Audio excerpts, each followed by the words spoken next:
Tá? Muito bem. Então, pessoal, hoje nós temos esse tema super especial, captação de recursos. A gente tem, né, estudado, debatido, conversado muito sobre esse tema, que é super importante, e resolvemos aí trazer hoje um painel super bacana com o Michel e com o Matheus. Não vou me delongar em apresentações do Michel e do Matheus, que são pessoas aí super especiais. Aí o Michel conheço mais pela atuação dele, o Matheus a gente trabalhou muito juntos, mas são pessoas aí que têm uma bagagem, conhecimento, uma expertise super legal no tema, e vou aproveitar e já passar para o Michel começar. Então, para todo mundo entender como vai funcionar essa noite, Michel, Matheus e depois eu vamos trazer aí, durante 10 minutos cada um, algumas tendências, algumas coisas que a gente quer abordar sobre o que está por vir aí em termos de captação de recursos, tá? E aí é para ser uma fala que a gente vai fazer de maneira mais breve, para depois poder trocar perguntas, para depois a gente poder fazer um bate-papo dinâmico, aproveitando aí essa sala lotada que nós estamos. Então, Michel, muito obrigado por aceitar o convite. Uma excelente noite para todos nós e queria passar para você iniciar. Obrigado pelo convite, Alexandre. Se você puder me dar para eu poder colocar uns slides, que eu acho que Claro, desculpe. o Vai lá. pessoal entender. Então, Tá habilitado. a BCR, obrigado. A BCR está aí na sua grande sessão. Vamos ter um festival de captação semana que vem, mas com o máximo prazer aceitamos o convite da GO e estamos aqui, né? Então, eu sou fundador da Criando e atualmente vice-presidente da BCR. A Criando atua na área de desenvolvimento das organizações, ajudando no planejamento da captação de recursos nos últimos 18 anos que a gente faz. Eu sou empresário, nasci empresário, e estou utilizando a minha experiência como empreendedor, já empreendi vários negócios, todos eles continuam até hoje, com meus sócios, não briguei com nenhum, todos são amigos. Então, empreender, eu gosto muito de empreender, mas há 18 anos estou empreendendo nessa causa social que me pegou, e é muito bom estar com organizações sem fins lucrativos pelo Brasil todo, com diversas causas. E estou na BCR também há muito tempo, atualmente estou como vice-presidente, mas já tive vários cargos lá. E a gente vem fazendo esse festival de captação há 14 anos. Acabo de voltar dos Estados Unidos, eu fui para lá nos Estados Unidos, no congresso, eles têm lá também um congresso feito anualmente, né? E eu fui falar de captação com grandes mega doadores, né? Com acima de $100 mil ano. Então eu fui fazer uma palestra junto com a Ana Flávia, e já pelo terceiro ano seguido do presencial, né? Teve 2 anos que a gente não fez o virtual, mas os 3 últimos anos presencial, eles me convidaram para ir palestrar lá nos Estados Unidos, e que é muito legal. E eu vou trazer alguns conceitos, eu vou tentar quebrar alguns paradigmas de vocês, tá, gente? Não me batam, depois perguntem mais. Mas eu vou tentar mostrar algumas coisas que muita gente fala diferente, tá? Não sou dono da verdade, mas tenho alguma experiência. Então, a gente acha que captação de recursos não é difícil, mas é complexa. Por que é complexa? Né? É planejado e complexo, porque é tudo ao mesmo tempo. É marketing, incentivos fiscais, planejamento, comunicações, relações públicas, estratégias, elaboração de projetos, questões jurídicas e questões de natureza ética. Ao mesmo tempo, e normalmente uma pessoa não dá conta disso, tem que ser uma equipe. Né? A equipe é o que muitas organizações têm que fazer, mas não é o que a gente almeja para essas organizações, porque a equipe não dá conta disso tudo. E quando a gente fala de recursos, não é só dinheiro, vocês têm que ter plena consciência disso. Né? Coisas, materiais, recursos também financeiros, recursos humanos. O primeiro que a gente tem que captar é mais gente para estar junto com a gente, remando na mesma direção. Né? E, né, um pouco de cada coisa. Dinheiro grande, dinheiro pequeno, dinheiro carimbado, dinheiro não carimbado, mas, basicamente, tendo um plano estratégico. Captação de recursos não são ações isoladas. É aí que eu quero chegar e trazer para vocês essa mensagem.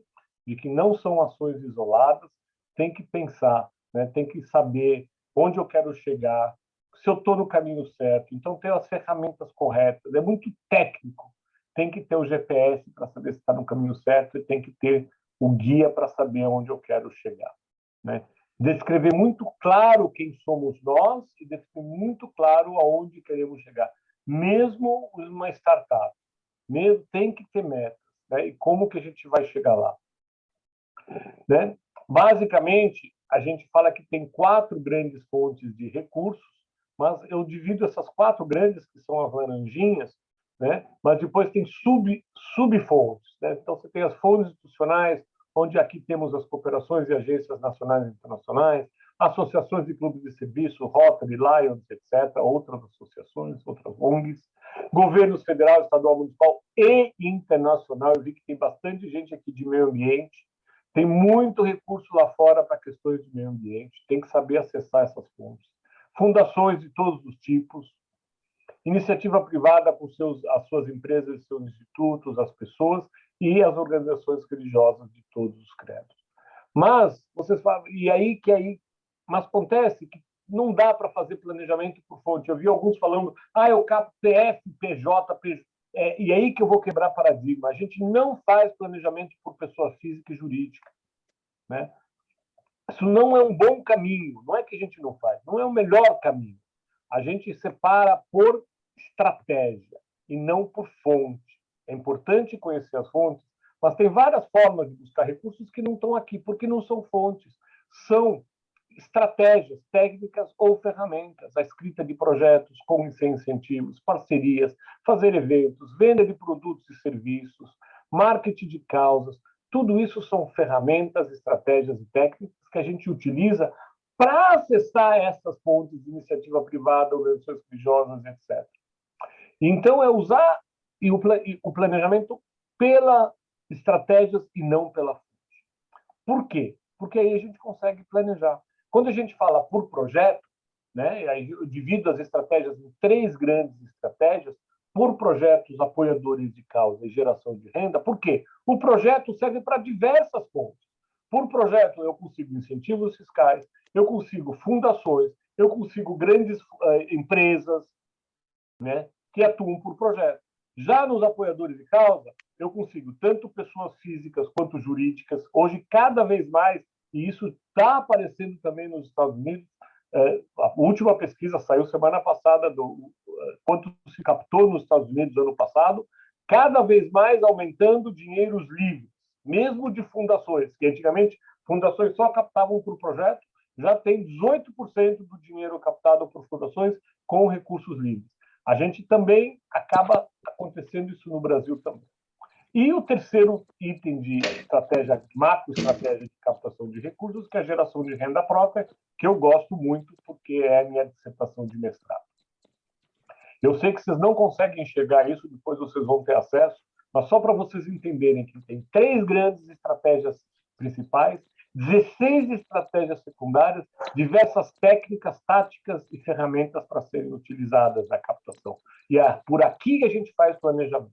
Só para vocês entenderem, eu termino a minha primeira participação agora para depois perguntas. Aqui estão as 16 estratégias como que a gente faz planejamento.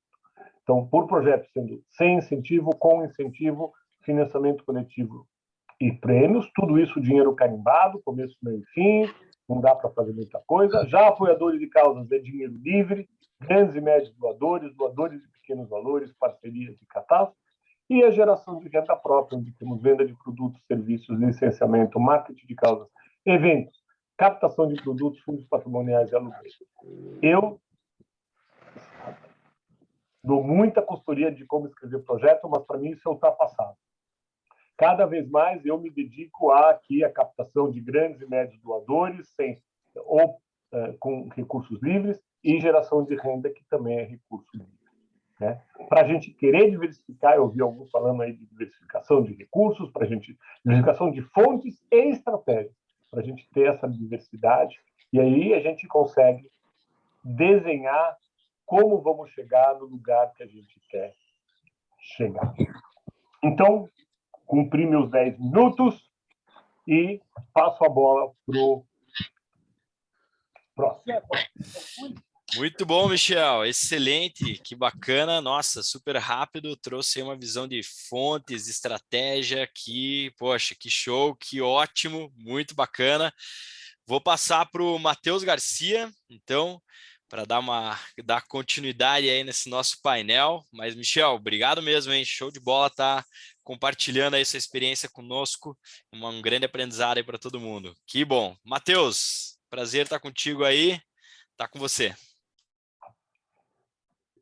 Obrigado, Alex. Bom, primeiramente, obrigado, Água, pelo convite. Meu nome é Matheus Garcia, sou diretor de captação de recursos da CID Brasil.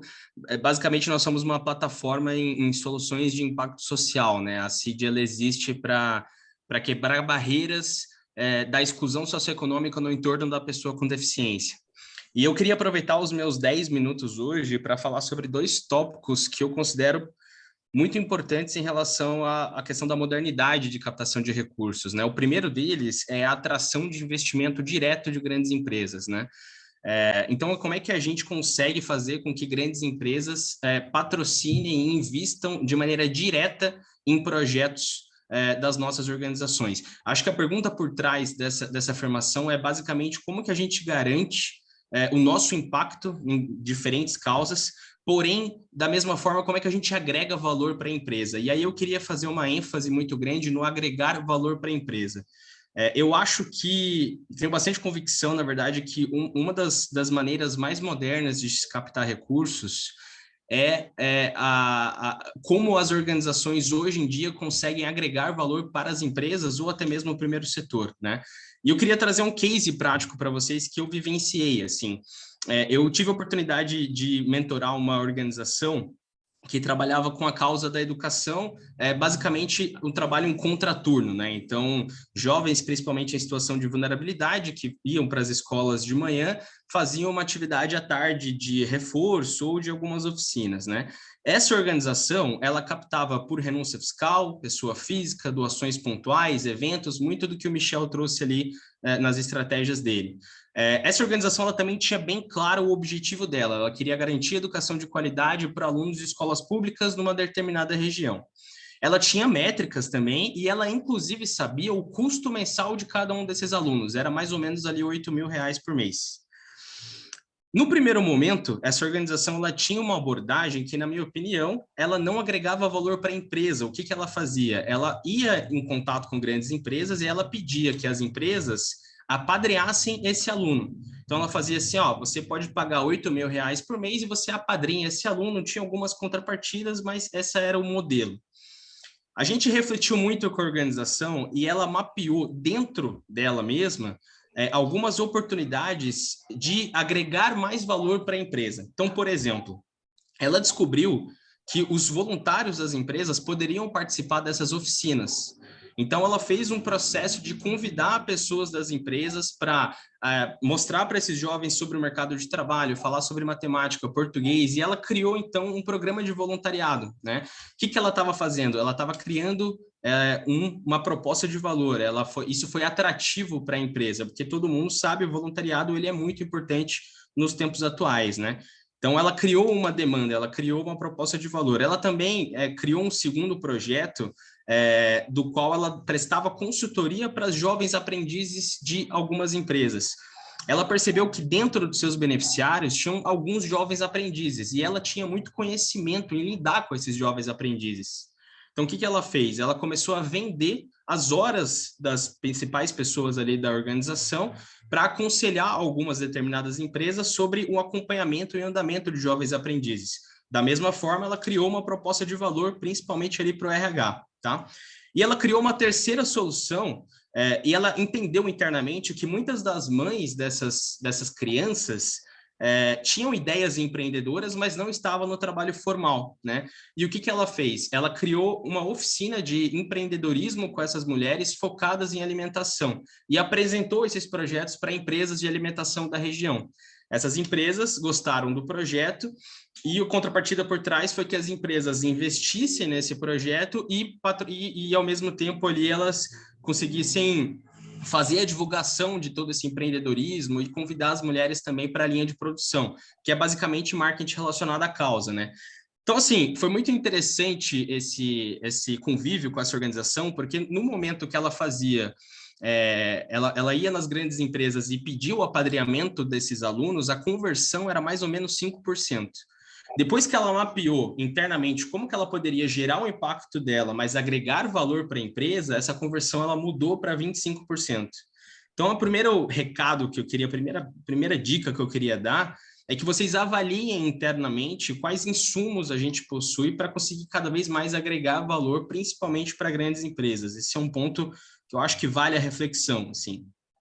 Segundo aspecto que eu queria trazer hoje, que eu acho de suma importância, e o Michel dá uma pincelada, é o investimento na profissionalização do profissional de captação de recursos. Eu tenho sido um evangelizador da necessidade da gente profissionalizar a captação de recursos. E o profissional de captação de recursos, eu acho que o primeiro aspecto é, esse profissional ele tem que ter um viés comercial e de marketing.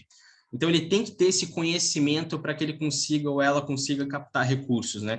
E eu queria dar um exemplo para vocês de algo que aconteceu recentemente comigo, assim, queria expor um case pessoal, assim, eu tenho um amigo de muitos anos que ele trabalha numa empresa de desenvolvimento de software aqui de Curitiba. O trabalho dele é o seguinte, ele mapeia determinadas necessidades de um meio, por exemplo, ele vai em farmácias e ele mapeia algum gap na linha de produção, né? E aí, junto com a área de produto dessa empresa, ele desenvolve uma solução, que no caso é o software, né? A área de produto desenvolve, mas ele ajuda no desenvolvimento e ele cria uma estratégia comercial de venda. Olha que interessante, né? E aí esse meu amigo falou assim, a gente estava tomando café, ele disse, Matheus, em 2021, eu atingi a minha meta em 395%.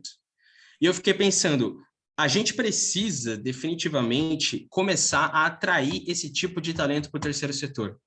A gente precisa criar mecanismos de trazer cada vez mais pessoas qualificadas e pessoas que consigam mudar, quebrar alguns paradigmas dentro do terceiro setor, dentro de captação de recursos. E aí eu comecei a refletir sobre o assunto, assim, eu falei, cara, quanto é que você ganha? Vamos pensar sobre isso. Assim, ele falou, Matheus, eu ganho ali fixo mais ou menos 7 mil, só que com os variáveis eu ganho 12 mil reais por mês. E aí o primeiro impacto é, que organização hoje tem o potencial ali de pagar 12 mil reais para um cara? É complexo, né? Mas aí eu fui aprofundando, assim. Vamos supor que essa organização ela destine 5 mil reais para o seu captador de recursos. Se ela contratasse esse meu amigo, ela estaria investindo a mais no seu planejamento financeiro, 84 mil reais por mês ali aproximadamente. No primeiro momento parece ser muito, mas eu tenho bastante convicção de que uma pessoa com esse know-how e esse conhecimento, muitas vezes, consegue criar soluções e vender projetos até maiores do que o planejado, projetos de 500 mil, 1 milhão, pensar em soluções inovadoras, pensar em processos comerciais mais assertivos, e às vezes uma pessoa dessa, ela vende tanto e cria tanto que ela embute até os 84 mil dentro de um projeto de prestação de serviços, tá? Então, eu acho que chegou o momento da gente ter essa mentalidade, né, de arriscar em alguns momentos, assim, né? Então, muitas pessoas me perguntam, tá, mas e se não dá certo? A gente bancar 84 mil e essa pessoa não captar? Eu entendo, eu acho que a gente precisa criar mecanismos de mitigar isso, mas, ao mesmo tempo, nós somos empreendedores sociais. E todas as organizações que geram impacto colossal que eu conheço, em algum momento da sua estratégia, arriscaram ou tiveram essa mentalidade de investir para ter retorno. O que eu queria trazer para vocês é isso. Captação de recursos, para que ela tenha retorno, tem que ter investimento. Eu acho que isso resume um pouco do que eu queria falar, assim. Então é isso, pessoal. Eu queria trazer muito o primeiro tópico de como é que a gente identifica internamente mecanismos de agregar mais valor para as empresas, gerando o nosso impacto. E aí uma dica que eu dou é, leiam os relatórios de sustentabilidade das grandes empresas. Ali diz o que elas querem investir, né? Ali diz muita coisa das quais elas atuam, assim. E muitas vezes a solução está dentro das organizações de vocês, tá? E o segundo aspecto é reflitam sobre a profissionalização da captação de recursos, né? O Michel falou ali da equipe, né? A gente sabe que a teoria ela é linda, na prática é um pouco mais complexo, mas É sabido já, a gente tem alguns anos de experiência que a área de captação de recursos, que ela não tem um dono, ela não dá certo. A pessoa de captação de recursos, ela tem que ter um conhecimento em marketing comercial. A captação de recursos, para que ela tenha retorno, ela precisa ter investimento. Então, comecem a olhar para a captação de recursos mais como área e menos como função, né? De uma maneira mais estruturada e menos de uma maneira como vamos ver no que dá. Isso é bem importante, eu acho que isso é modernidade dentro do nosso setor, tá bom? Acho que eu vou deixar para as perguntas e, mais uma vez, Zago, Alexandre, agradeço pelo convite. Obrigado, Matheus. Excelente, ótimo ouvir os casos aí, a visão prática aí de resultados que foram conquistados com mudanças como essa aí que você colocou nessa profissionalização, esse movimento, né, que é tão forte. E eu vou aproveitar então também, né, usar aí meus 10 minutinhos, quero trazer algumas coisas que acho que conversam muito com o que vocês dois falaram, então até acho que vou ser mais breve porque vocês já adiantaram o meu trabalho. Então vamos lá, deixa eu até projetar aqui. Eu tenho um slide bem rapidinho aqui para compartilhar com vocês. Pessoal, então assim, sobre captação de recursos, a gente tem aqui na Água, né, se aprofundado nesse tema nos últimos meses, feito pesquisas, fizemos aí mais de 40 entrevistas, focus group, com captadores de pequenas organizações, grandes organizações, ou aquelas pessoas que captam recursos e não são oficialmente captadores, né, aquelas pessoas que fazem tudo. E aí o que a gente tem percebido é assim, existem dois grandes fatos que as pessoas falam muito, né? Então, um é essa palavra que o Matheus falou bastante aqui, que é a profissionalização, né? Então, isso a gente tem percebido, né? Então, captar recursos é algo que cada vez está mais profissional, né? Acho que a própria BCR tem acrescentado muito nesse movimento, né? Isso é fantástico, porque a gente melhora os projetos, a gente melhora a maneira como o recurso é alocado, a gente melhora o impacto e a gente melhora a transformação social. E um outro fator, né, que acho que vem até na mesma via que a profissionalização é o que eu coloquei aqui como concorrência, né? Essa palavra, às vezes, é uma palavra que a gente não usa tanto no setor, mas o que eu quero dizer com isso é, se a gente olhar uns anos atrás, né, alguns exemplos práticos, né, poxa, se você tivesse um bom projeto na mão e batesse na porta da empresa, você levava, né? Se você conseguisse alguma contrapartida no voluntariado corporativo, nossa, tinha uma, duas organizações no Brasil que faziam isso, né? Hoje, quantas dezenas e dezenas e dezenas de organizações trabalham, por exemplo, com voluntariado, né, corporativo? Então, cada vez mais a gente tem pessoas melhores captando recursos, organizações mais profissionais, organizações mais competentes, e aí acaba que, por um lado, existe aquele sentimento de concorrência, né? Bom, antes de trazer um contraponto, né, quero colocar aqui 3 tendências que a gente tem olhado, tem visto e tem mapeado aí que vão em conjuntura com esses fatores aqui, né? Então, a primeira delas, pessoal, é que vocês, acredito que todo mundo aqui já ouviu falar sobre negócios de impacto, né? Basicamente, negócios de impacto vendem produtos ou serviços que geram impacto social, né? E tem uma história de um instituto que eu, né, vivi muito de perto, então, para resumir assim o contexto, eu fui fazer um curso sobre valor compartilhado, que é uma teoria de grandes empresas, como é que elas geram impacto social e lucro para o negócio. E na época eu fui fazer uma pesquisa com vários institutos e fundações. E um deles eu ouvi a seguinte história. A gente é uma empresa que atua na área de moda têxtil, né? Então produz roupas e tudo mais. E essa empresa tinha uma área social voltada para a educação. Então eles apoiavam primeira infância, tinham projetos para manter crianças e jovens na escola, faziam doações, melhorias de infraestrutura nas escolas. E de repente, o que aconteceu? A empresa começou a ser acusada de trabalho infantil, de trabalho escravo, porque em algum dos fornecedores que essa empresa comprava tinha trabalho infantil. Isso foi para a mídia, isso foi a público e, obviamente, a empresa, né, deu total atenção para esse fato. Numa reflexão, a empresa começou a olhar e falar assim, por que nós vamos trabalhar educação se a gente pode trabalhar algo relacionado ao nosso produto e ao nosso serviço, né? Então, a empresa parou, cancelou as ações de educação que ela fazia e começou a atuar com produção sustentável, trabalho digno e coisas que eram relacionadas à produção das roupas que ela venderia, o que ela vende. Ou seja, gente, o que eu quero dizer com esse exemplo? As empresas não estão, não vou dizer que é uma tendência para todas, mas muitas empresas estão começando a deixar, ou já começaram, né, já pararam de doar de uma maneira mais despretensiosa para buscar coisas que estejam alinhadas aos seus negócios, né? E aí que entram os negócios de impacto, que efetivamente trazem soluções para empresas, né, que muitas vezes resolvem os seus problemas. Então, pessoal, essa é uma primeira reflexão para dizer assim, cada vez menos existe doações despretensiosas, tá?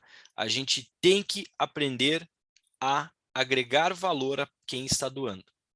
Isso pode ser uma empresa, isso pode ser uma pessoa física, e eu não, né, Matheus, a gente não combinou essa fala, né, mas estamos bem em linha. Então, pode ser uma empresa, pode ser uma pessoa física, pode ser ao próprio poder público, né? E essa busca por se diferenciar passa por ouvir, tá? Então, isso é um ponto muito importante. Como é que eu vou agregar algo para alguém se eu não ouvir? Então, se eu quero fazer algo para a Alzira aqui, por exemplo, né, que está aqui na minha tela, Alzira, nada pessoal, mas às vezes eu vejo alguém na tela e falo o nome. Então, se eu quero fazer algo para a Alzira, eu preciso primeiro saber o que a Alzira precisa. E essa é uma mudança de chave sutil, mas super importante.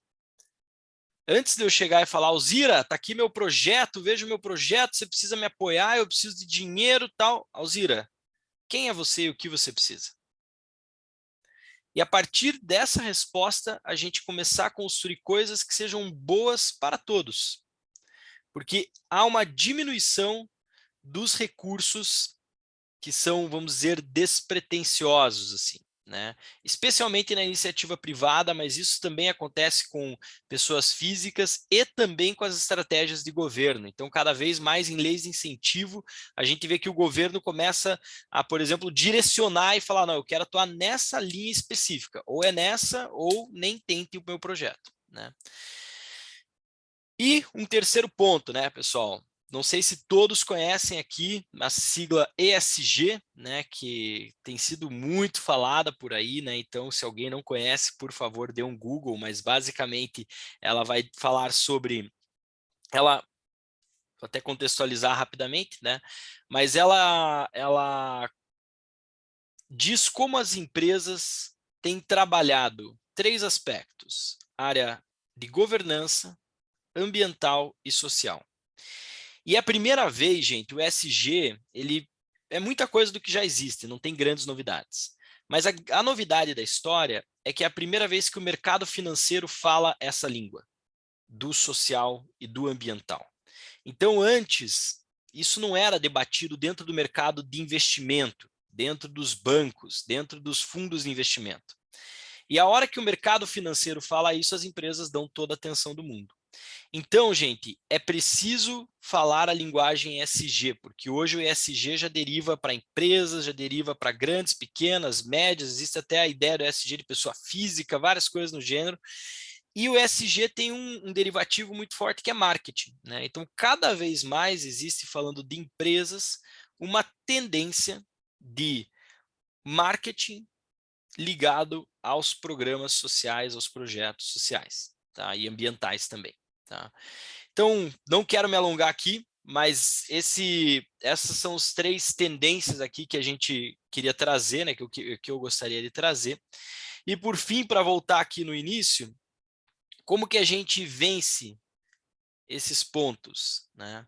Claro que o Matheus falou é fundamental, né? Então, a gente sempre buscar capacitação, sempre estar se melhorando, buscando conhecimento, como a gente está aqui hoje.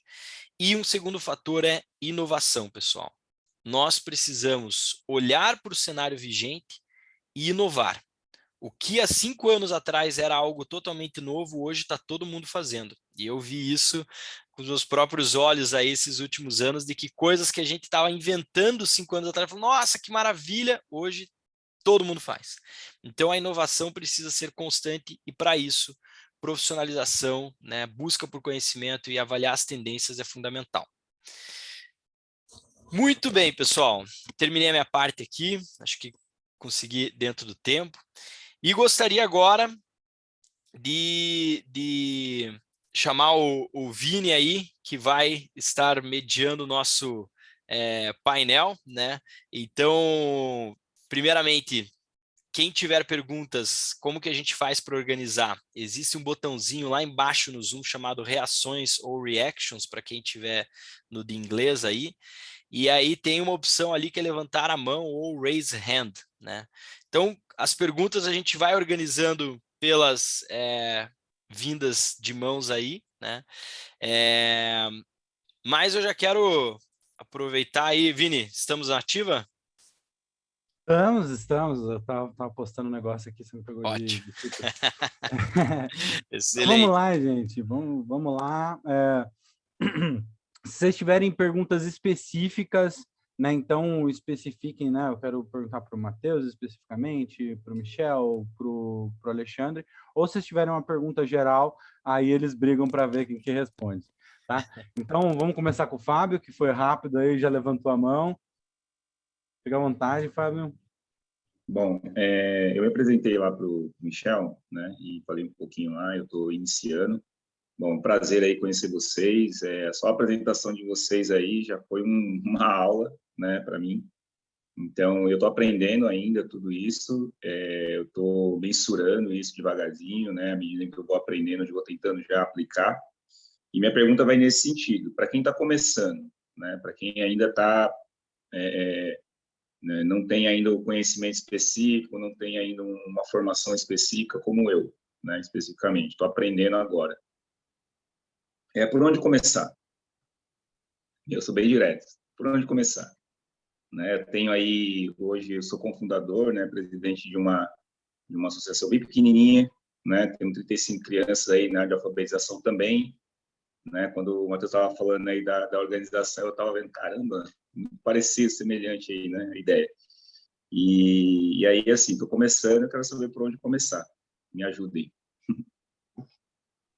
Primeiro começar falando que você está começando bem, que você vai semana que vem pro festival da BCR, né? Então... E suas dicas, eu quero já falar também, te agradecer também, viu, Vini? Que as suas dicas lá do LinkedIn lá já está dando resultado, viu? Boa, boa. Já tive uma resposta lá.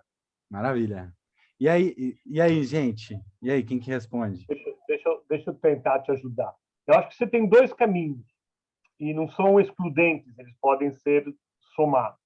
Um é você se capacitar, tá? Ir no festival, ver palestra, tem muita coisa na internet. Cuidado, porque tem muita coisa ruim também. Mas tem escola aberta do terceiro setor, que tem bastante material de bastante qualidade sobre captação de recursos. Esse caminho é longo. Eu não sei se você tem esse tempo. Ele é viável, mas é longo. Se você quiser acelerar o processo, você vai buscar recursos para contratar um profissional. E aí você vai fazer esse processo, um bom profissional com experiência. Não adianta também contratar alguém que está começando, porque ele vai estar no mesmo nível do seu. E aí vocês juntos vão fazer captação. Não é que ele vai fazer e você não. Os dois juntos. Eu gosto da dupla. Um mais para cá, um mais para... Mas, então, eu acho que esse é o caminho. Conhecer, mas se você tiver um recurso, ou buscar um recurso específico para isso, e contratar um profissional, você vai ganhar tempo. E planejar. Planejar o que eu quero, não sair captando. Quanto colocar metas por estratégia. Metas por estratégia. Ótimo, maravilha. Fábio, vou pegar o... Desculpe, Vini, só pegar o gancho rapidinho.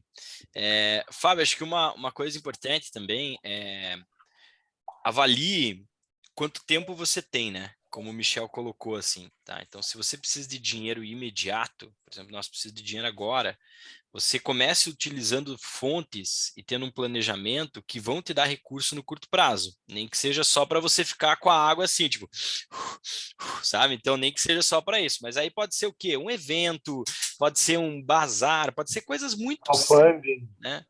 Crowdfunding na internet, exatamente. Agora, você fala assim, não, calma lá, eu tenho um pouco mais de tempo, acho que eu posso fazer algo mais estruturado, aí você pode tentar, né, ir para fontes que são mais demoradas, como, por exemplo, a gente vai ter empresas, projetos com poder público e assim por diante, mas que vão te dar montantes financeiros maiores, né? Mas uma coisa que eu queria te dizer, assim, você tem, né, eu gostei muito ali do slide do Michel, depois eu quero estudar aquilo lá, porque eu não tinha visto dessa forma, muito legal. Mas tenha foco, sabe, Fábio? Você é uma pessoa só. Então não adianta falar, eu vou fazer o bazar, vou fazer o evento, vou também captar com empresa e escrever um projetinho de renúncia quando eu tiver com tempo livre. Não vai dar boa. Escolhe uma, no máximo duas e vai. Alexandre, só te corrigindo, não usa a palavra renúncia. Renúncia é o Estado que renuncia. Nós não somos Estados, nós usamos incentivos fiscais. Tá bom. Quem Tá renuncia bom. é o Estado, nós Eu não somos sei. Estado, então a gente não renuncia a nada. Uhum. Perfeito, valeu, Michel. Maravilha. Quer adicionar mais alguma coisa também, Matheus? Podemos seguir. Não, eu acho que é isso.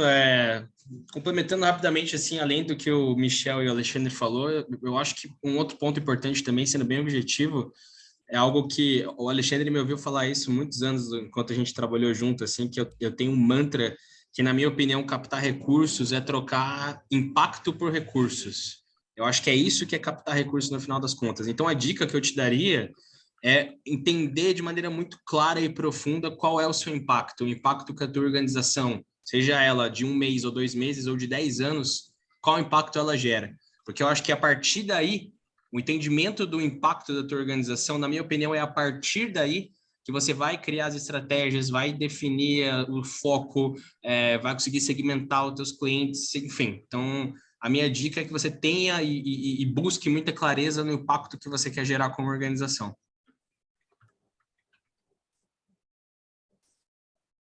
Maravilha. Então vamos seguir aí com as perguntas para dar tempo aí de todo mundo perguntar. Cecília, fique à vontade. Boa noite, pessoal. Meu nome é Cecília, eu faço parte do Instituto Espaço Silvestre, tem uma galera aí do Instituto na aula com a gente. Eu sou coordenadora do projeto Aves de Noronha, e vocês foram falando e eu fui pensando, minha cabeça está aqui a milhão, porque eu sou bióloga de formação, mas eu sou a pessoa mais responsável pela captação de recursos dentro do projeto, né? E eu não tenho formação nenhuma, é aquela famosa olho de peroba na cara e batendo em várias portas de janelas para ver o que que abre. E eu queria uma dica de vocês, que a minha maior dificuldade em relação a tudo isso que vocês falaram, né, o que oferecer de moeda de troca. Porque às vezes o que a gente faz é tão comum para a gente que faz, que às vezes a gente tem uma miopia em relação a listar o que seria interessante do que eu tenho na minha bagagem para a sua empresa. Então, eu queria uma dica de como fazer esse exercício, de tentar, dessa contrapartida, né, para além de estar envolvido na causa. O Matheus deu uma dica boa, a questão do voluntariado. Você tem várias portas de entrada nas grandes empresas. O voluntariado é uma boa, você vai pelo RH. Você vai dar em troca a oportunidade dos funcionários fazerem o voluntariado junto à sua organização. O mais legal é oferecer experiências. Esquece aquelas contrapartidas de colocar logo no site. Você vai dar isso, mas não é isso que os grandes doadores querem. Lógico que eles querem impacto, mas nem sempre você consegue mostrar o impacto. Mas você consegue fazer palestras na empresa sobre a tua causa, você consegue fazer atividades conjuntas, experiências. Né? Se vocês têm, sei lá, um grupo cultural, um coral, façam assim, experiências da organização dentro da empresa, experiências da empresa dentro da organização. Quando você consegue criar essas experiências, anos-luz na frente. Cecília, vou pegar o gancho aqui, fazendo um exemplo prático aqui. Eu não sei teu projeto, mas se eu fosse um doador, o que você ofereceria? Bom, hoje em dia o que a gente oferece, Michel, dei bem um soco na minha cara, que é exatamente isso, né? As logos, a gente é muito bom na parte de produção de mídias sociais. Então, a gente oferece geralmente mini documentários ou teasers para as empresas utilizarem. Por exemplo, a gente trabalha em Fernando de Noronha com conservação de aves. Eu preciso de muito apoio das empresas locais. Então, geralmente, eu forneço divulgação dos serviços deles. Ah, a gente faz um vídeo de 1 minuto ou 5 vídeos de 1 minuto para vocês Cecília, usarem nas mídias. então deixa eu te falar uma coisa. A primeira coisa que você tem que fazer é ouvir. Você nunca vai saber como que você traz uma contrapartida que seja relevante para mim se você não me ouvir. Então, se você sentasse, vamos dizer, com um doador, claro, você vai apresentar o teu projeto, como o Matheus falou, o impacto que você propõe, e você vai falar, e aí, como que você tem trabalhado suas estratégias de investimento social, de responsabilidade social? Qual tipo de projeto que você tem apoiado? O que que hoje você está buscando dentro da área ambiental? O que que você olha dentro de um projeto a ser, né, patrocinado, uma doação X?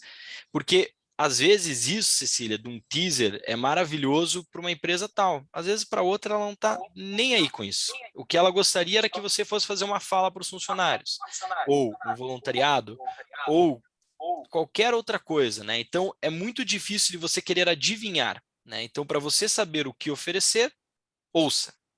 Esse ponto é uma chave assim que precisa virar, sabe? Ouça as pessoas para saber onde você pode agregar valor. Mas esteja preparado para oferecer. Então, você tem que ter na tua caixa de ferramentas um montão de coisas, né? Tudo isso, também o logo, palestras, e aí, na medida que ele vai querendo, e assim, do que chegar. É uma boa ideia, mas estude bastante ele antes. Isso tudo que o Alexandre falou é importante. Mas se você conseguir saber antes onde que ele está investindo, que tipo de projetos, quer dizer, a gente investe muito em pesquisa antes de fazer a visita também. Exato. Mas se não soubesse, não descobriu nada, pergunta lá na hora. E se não tiver, e só para um ponto, né, Cília? Se, por exemplo, a pessoa fala assim, eu queria um voluntariado com 1000 pessoas, fala, cara, se eu não tenho capacidade, não tenho capacidade, entendeu? Ó, isso eu não consigo fazer isso, serve, não serve, não faça, entendeu? Mas, como ele falou, tenha na tua caixa de ferramentas o que você pode dar, né? Então tem ali na tua cabeça, acho que eu posso pensar por aqui, e aí você vai fazendo o meio de campo ali até achar o que a pessoa tem esse fit com a pessoa, com o doador, com a empresa, etc. Maravilha. Alguma adição, Matheus?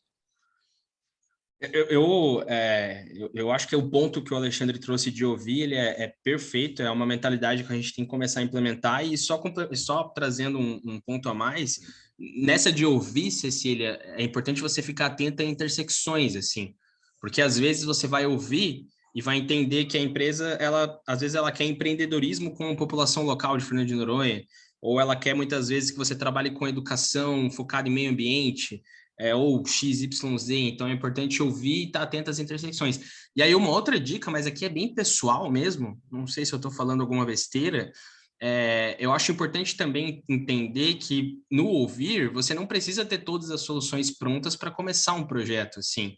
Saiba que muitas vezes você pode criar junto com a empresa e fazer um piloto com ela, e isso vira recorrente, ou você vai desenvolvendo esse projeto com o longo do tempo, então não precisa chegar com todas as soluções prontas, assim. O que conecta muito bem com o que o Alexandre falou de ouvir, né? Eu acho que esse é o ponto principal. Maravilha. Respondido? Foi? Perfeito. Muito obrigada, pessoal. Maravilha. Então vamos para a Carielle, depois tem uma pergunta ali do chat. Fica à vontade. Boa noite, gente. Muito obrigada aí por nos oportunizar, né, esses conhecimentos. Então, meu nome é Carielle, sou do Grupo Ambiental Natureza Bela, daqui do extremo sul da Bahia, de uma cidadezinha chamada Itabela, próxima a Porto Seguro aqui. Acho que vocês vão conhecer melhor. Então, o Natureza Bela tem uma caminhada boa aí, nós trabalhamos com restauração florestal, educação ambiental, produção de mudas nativas, e assim, de 3 anos para cá, mais ou menos, felizmente a gente tem crescido aí com os projetos, graças a Deus, nossas ações, mas uma coisa que a gente é bem capenga, que eu posso dizer, é a questão do marketing. Nosso site é triste, a gente é bem, assim, tem bastante dificuldade nessa área, de verdade. Nunca foi o nosso forte. E eu ouvi o Matheus falando um pouquinho disso aí também, não sei se eu estou enganada, enfim, mas acho que foi isso mesmo que eu entendi, que a pessoa que para tratar a questão da captação de recursos também deve manjar essa parte do marketing, enfim. Eu queria saber qual a força, qual o peso desse marketing em relação, nessa área da captação de recursos. Como que eu posso estar utilizando esse marketing da melhor maneira? Enfim, é isso. E aí, gente? Matheus, acho que você comentou que tinha que ser 8h30 em ponto, a gente acho que tem uns minutinhos a mais para a última pergunta, mas se quiser responder e precisar sair... Não, tranquilo. Bom, eu acho assim, eu acho que é importante a gente também ter a convicção de que muitas vezes o know-how, né, a competência, às vezes ela não está dentro da organização. Então, é importante que a gente busque isso externamente. Então, tem possibilidades e tem mecanismos da gente conseguir atrair, e aí o Michel estava falando que captação de recursos não é só dinheiro, né? Mas atrair profissionais que nos ajudem, que tenham conhecimento em marketing e nos ajudem nesse aspecto. Assim. Então, o primeiro ponto é buscar parcerias com jovens, com pessoas, com empresas. Então, eu acho que essa proposta de valor é importante, assim. E aí, a questão do marketing, a captação de recursos, para mim, é uma vertente da área comercial. E a área comercial e a área de marketing, elas andam juntas, né? Elas são praticamente uma coisa só. O marketing leva ao comercial, né? Então, acho que o que eu queria te falar nesse primeiro momento é a mentalidade da conexão entre a captação e o marketing, né? Por exemplo, se você vai lançar um projeto, é necessário que você, meses antes, comece a alimentar a tua rede com informações sobre o projeto, comece a falar sobre isso para possíveis investidores ou pessoas físicas. Então, eu acho que a conexão do comercial com o marketing está um pouco aí, sabe? É um pouco nesse sentido que eu queria trazer. Não sei se Alex e Michel quiserem me complementar. Eu te diria assim, Cariel, você falou uma coisa que se diz que a organização está indo bem, né? Que ela tem crescido nos últimos anos, mas que o marketing está capenga. Acho que uma coisa fundamental na mentalidade, né? A gente, assim, contextualizando, né? A gente tem feito um estudo sobre comportamentos, atitudes de organizações e cultura de organizações que têm crescido bem em captação de recursos, né? E uma das coisas que a gente tem visto é a questão de investimento. Ou seja, sobrou dinheiro, investe. Então, se você está tendo uma captação que está crescendo, deve estar sobrando um pouquinho de dinheiro, mas seja um pouquinho. Investe em marketing, sabe? Investe, fala assim, poxa, sobrou 100 esse ano, né? Cara, vou pegar 10 aqui, vou pegar 5, não importa. Você vai fazer seus cálculos financeiramente, mas para investir. A gente, às vezes, tem uma mania de, nas organizações, viver naquela coisa, não, tem que ser apertadinho, não pode contratar ninguém, não pode nada, tem que ser daquele jeitinho e tal. E aí não cresce, né? Ou E cresce dentro menos do disso, que a se deveria. paciência, né? De que Paciência, o claro. investimento ele não é a curto prazo. Você vai investir uma vez, 2 vezes e vai começar a dar Vai retorno, investir em principalmente para... marketing, vai né? contratar um profissional que talvez seja caro de marketing, uma profissional que seja caro, e ela não vai trazer resultado do dia para a noite nos 2 primeiros meses, não, vai ter que investir meses, e daí de repente você vai começar a ver resultados, vai falar, oh, agora está dando certo, mas é um investimento de longo prazo, mas que precisa ser feito assim, sabe? E se você tem esse recurso, melhor ainda. Ok, gente. Uma organização tem que ter 3 departamentos, como qualquer empresa tem: produção, administrativo e comercial e marketing. E a gente quer montar as nossas organizações ou negócios sociais sem o departamento. Não existe, quer dizer, está junto, está muito próximo. Se é 1, se é 2, se é 3, se é meio, mas para mim é uma coisa só. Comunicação, marketing, captação de recursos não podem estar dispersos, tem que estar juntos um do outro, se der um só coordenador para Sim. Não, é verdade. Agradeço mesmo, porque a gente já cansou de ouvir, inclusive, as pessoas buscar no nosso site e não encontrar as informações que elas esperam encontrar. E aí, seguindo também o que vocês acabaram de dizer, realmente sobrou uma verbazinha aqui, que é o momento que a gente está buscando um profissional aqui para reformular o site, alguma coisa assim, é caro. Ao longo desse período que a gente realmente não dispunha de tanto recurso, o que que a gente fazia? A gente, vamos improvisar. Vou buscar ali, tentar fazer e tal, mas a gente sabe que quando a gente não domina aquele assunto, a coisa realmente não... Quando a gente percebe, não é a nossa área. Então, enfim, agradeço aí muito os conselhos, as orientações, vai ser de grande valia, sim. Obrigadão. Imagina. Maravilha.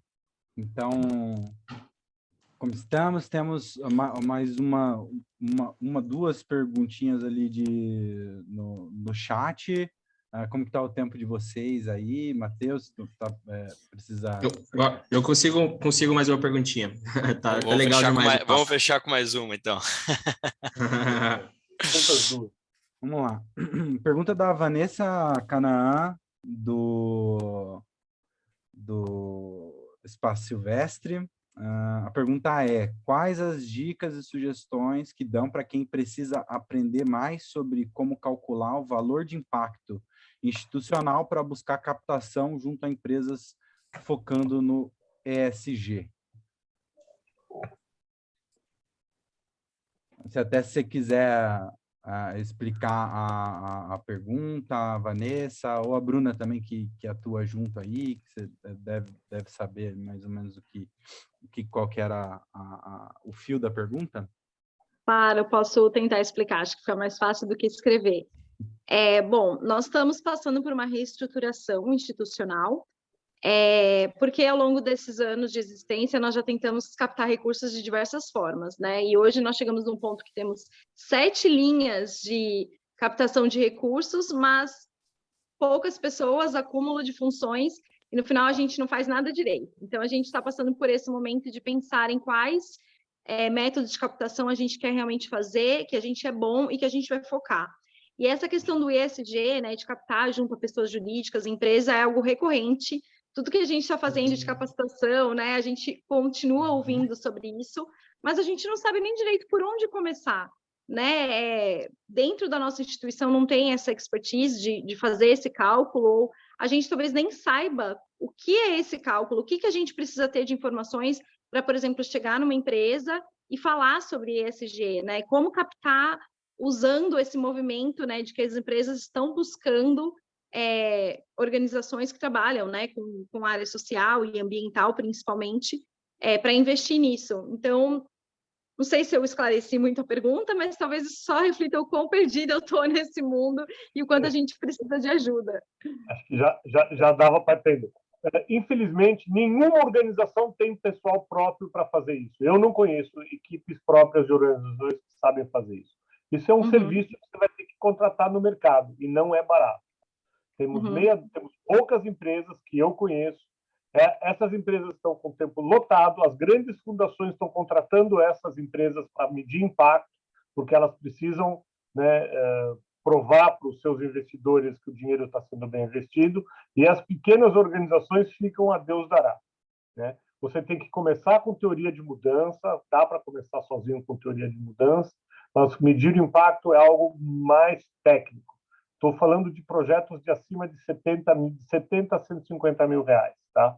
Para medir impacto, de forma técnica. Eu não conheço outra técnica, tem várias técnicas, por social return on investment, impacto social, tem várias formas de medir impacto, mas todas elas são técnicas. Eu não conheço organizações que façam isso de uma maneira simples e barata. Não sei se Matheus tem outra experiência sobre o tema. Pegando aqui o gancho, acho que, né, o que o Michel falou, perfeito, né? Agora, sim, sobre o ESG, que foi um dos pontos que você colocou, Vanessa, o que é... Desculpa, fale, Michel. Não, que o ESG, ele se une à medição de impacto, mas no ESG não é só medição de impacto, né? Aí tem outras coisas que tem. Aí tem mais coisas sobre sobre ESG tem mais coisa. Isso, exatamente. Então, assim, Vanessa, entenda que ESG é um movimento que é da empresa para fora. Então, quando você fala da área ambiental da empresa, não é que a empresa está preocupada com a Amazônia, é que a empresa está falando quais são os danos ambientais que eu causo, isso está controlado, isso está mitigado, né? E como eu apresento isso no meu relatório de sustentabilidade, que é o que vai para os acionistas da empresa que estão lá na Bolsa de Valores, né? Que investem através da Bolsa de Valores, tá? Então é um movimento da empresa para fora. Então, a primeira coisa que a empresa vai fazer é mitigar os problemas que ela causa. Depois, ela vai começar a falar, poxa, legal, eu já estou mitigando bem, bacana, agora eu vou investir em algum projeto lá na Amazônia, né? E isso não necessariamente vai exigir o ESG uma mensuração de impacto tão criteriosa, tá? Porque a galera do ESG está muito mais focada em marketing do que no impacto técnico, que nem o Michel falou. Então, mensurar impacto é uma coisa e ESG é outra. Né? Então, isso que o Michel falou é totalmente verdade. Quer mensurar impacto de maneira séria, ou você vai ter que estudar muito, né? Eu coloco aqui os nomes, eu vi que o pessoal perguntou no chat de algumas técnicas que tem e tudo mais, ou então você vai contratar, né? E agora, olhando para o ESG, é uma questão assim, como é que eu consigo mostrar na linguagem, é uma questão de adaptação de linguagem, na linguagem da empresa, que o investimento que ela fez em mim gerou impacto ambiental positivo e que isso vai ficar bem na foto lá para o pessoal da Bolsa de Valores. Como assim da Bolsa de Valores? Eu vou dar um exemplo bem prático. Existem fundos de investimento em empresas que são fundos ESG. Ou seja, um banco, por exemplo, o Banco do Brasil, vai lá e fala assim, eu criei um fundo ESG, porque eu olhei as empresas que têm as melhores práticas e coloquei todas elas num fundo. E aí, gente, a gente vai ter mais investidores colocando dinheiro nas ações dessas empresas, porque elas são empresas ESG. Então, o que no final das contas a gente precisa? Mostrar de alguma forma que o que a empresa está fazendo é algo ESG e isso vai ser bom para ela. E aí, fazendo isso, ela vai destinar recursos para nós para mostrar que isso é bom e a coisa gira, né? Então, só diferenciar as duas coisas, acho que esse era meu ponto. O que eu ia falar estava muito na linha do que o Alexandre trouxe, assim, eu acho que dentro do que a gente tinha conversado sobre ouvir, o interessante sobre ESG é, de fato, ouvir o que as empresas têm a dizer em relação ao tema, né? E aí uma dica que eu foi que eu fiz, né, o que eu tenho feito, para entender sobre ESG, você tem que entender da estratégia da empresa, né? Então, por exemplo, assim, pô, tem um amigo lá na Votorantim, quais são as estratégias de ESG da Votorantim? Tem um amigo, uma pessoa conhecida que trabalha no Banco do Brasil, quais são as estratégias de ESG do Banco do Brasil, né? E aí eu acho que esse entendimento, eu falei um pouco na minha fala ali sobre a própria leitura dos relatórios de sustentabilidade dessas empresas, eu acho que com o tempo você vai começando a entender a conexão entre a tua atuação e as estratégias ESG dentro dessas empresas, né? Então, como é que você consegue fazer a conexão entre o que você oferece, o impacto que você gera, com as iniciativas e estratégias ESG de cada uma dessas empresas, assim? Mas a minha dica é assim, tem que ouvir a empresa, cada empresa tem uma atuação diferente dentro do ESG, e é importante que você ouça o que ela tem a dizer em relação a essa agenda, né? Então, ouvir a empresa é o melhor caminho de aprender e se desenvolver em relação à temática. Gente, perfeito, muitíssimo obrigada. Esclareceu muita coisa. Maravilha, então fechamos bem. Liliana, depois qualquer coisa me manda uma mensagem no privado, essa pergunta, eu vejo, entro em contato com os Na verdade, mentores. não era pergunta não, Vinícius, era para contribuir com a Vanessa, assim, o que eu sigo de linha para conseguir essa parceria, né? Por exemplo, a Vanessa iria ver as empresas do entorno que ela participa, né? Porque essa questão de ESG tem muito da questão da comunidade do entorno, né? Buscar as empresas, e vai muito da linha que o que o Matheus fala, é o que eu sempre falo também, de olhar o relatório de sustentabilidade das empresas, que lá estão as metas. E você vê que seu produto, serviço do Instituto Silvestre, da Aves de Noronha, que pode contribuir para aquela empresa que está naquela sua área. Então, acho que isso é bem bacana, assim. Quando o Matheus falou da parte do relatório de sustentabilidade, foi bem um bingo, que é muito que eu pratico, que eu olho também, assim. Muito obrigado pela contribuição, Liliana. Queria agradecer a presença dos nossos mentores, muito obrigado a presença de todos vocês, né? Lembrando, então, toda semana, toda quarta-feira, às 19h30, Vini, aulas desculpa. gratuitas. Pá, Perdão, que assim, uma coisa que eu não posso deixar escapar aqui. Essas informações que eu acabou de falar, essas informações são públicas? Elas são abertas? Essas informações do ESG das empresas? Das estratégias das São empresas? sim, Fábio, relatório de sustentabilidade, tá? Procura São relatórios relatório de de sustentabilidade e o nome da empresa você vai achar. Ah, legal. Show. Ok. então é isso, muito obrigado. Se puder, eu vou mandar no grupo do WhatsApp também para quem está, o Avaliação, avaliem, estejam sempre com a gente, vocês são sempre bem-vindos e até a próxima, gente. Muito obrigado. Matheus, boa Michel, noite. muito obrigado, prazer enorme estar com vocês. Excelente noite para todo mundo, gente. Obrigado, prazer estar com todos vocês aí. Sensacional. Muito Ótima bom, noite. Valeu, pessoal. Obrigado, Obrigado. gente. Valeu. Valeu, Alex. Tchau. Vini, um abraço. Valeu. Tchau, tchau, Parabéns gente. aí, muito bom. Obrigado, Valeu. gente. Tchau, Que gente. bom. Obrigada. Valeu. Tchau, Sandro. Valeu, Luci. Tchau, tchau, gente. Obrigado, querido. Tchau.